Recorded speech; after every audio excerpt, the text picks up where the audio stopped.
wanna be free, like a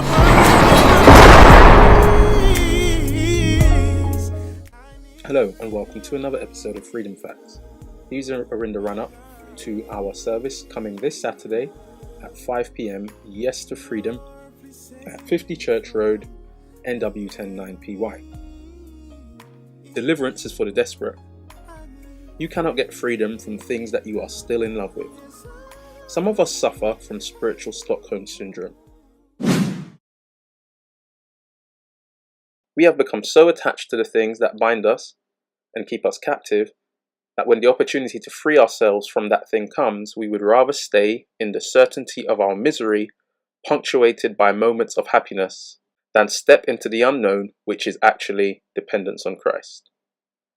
After spending a prolonged period of time with their kidnapper, some hostages mistake any kindness from their captor for genuine acts of love. In a similar way, we sometimes stay in the roller coaster of sin because we are able to predict our highs and low points. Once on this roller coaster for a while, any move to come off seems like danger and uncertainty. The devil successfully tricks us into believing that depending on our God and Creator is a deep, dark, risky unknown. But staying on his roller coaster of sin provides certainty and stability, even if at the end of the ride is hell.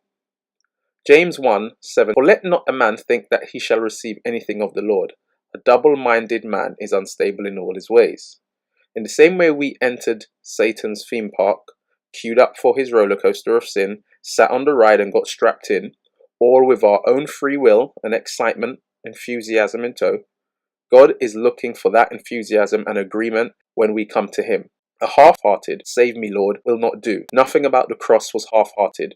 Nothing about the God and Creator of all things seen and unseen, known and unknown, making himself of no reputation, taking on the form of a servant, and coming in the likeness of man, and being found in the appearance as a man, humbling himself and becoming obedient to the point of death, even the cross, was half-hearted.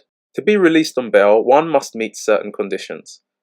To be delivered from the chains of our addiction, or the bondage of lust, or anything that holds us captive, we must meet God's conditions. God cannot lie, and he has laid out his conditions for him receiving us. Psalms 51:17. My only sacrifice, acceptable to God, is a broken spirit, a broken and a contrite heart, broken with sorrow for sin, thoroughly penitent. Such, O God, you will not despise.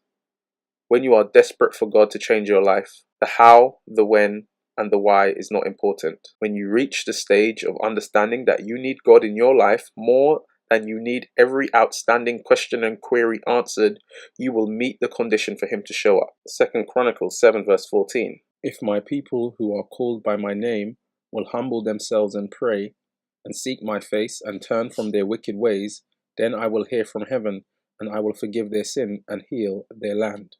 When God sees you approach him with the right heart, he is duty-bound to respond.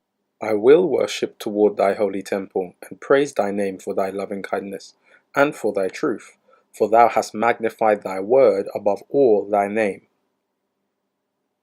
Matthew 5:6. Blessed are they which do hunger and thirst after righteousness, for they shall be filled. Hold God to his word. He cannot reject you when you meet the conditions he's laid out. But you also cannot come to him with less enthusiasm and less vigor and less tenacity than you have pursued sin. It's disrespectful. It's dishonorable. And God is worthy of more than that. He wants all of you. You must leave all. You must forsake all. You must be willing to put down everything and everyone in order to have him in your life in the way that he wants to be in your life.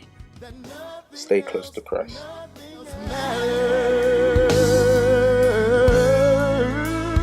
Oh, nothing.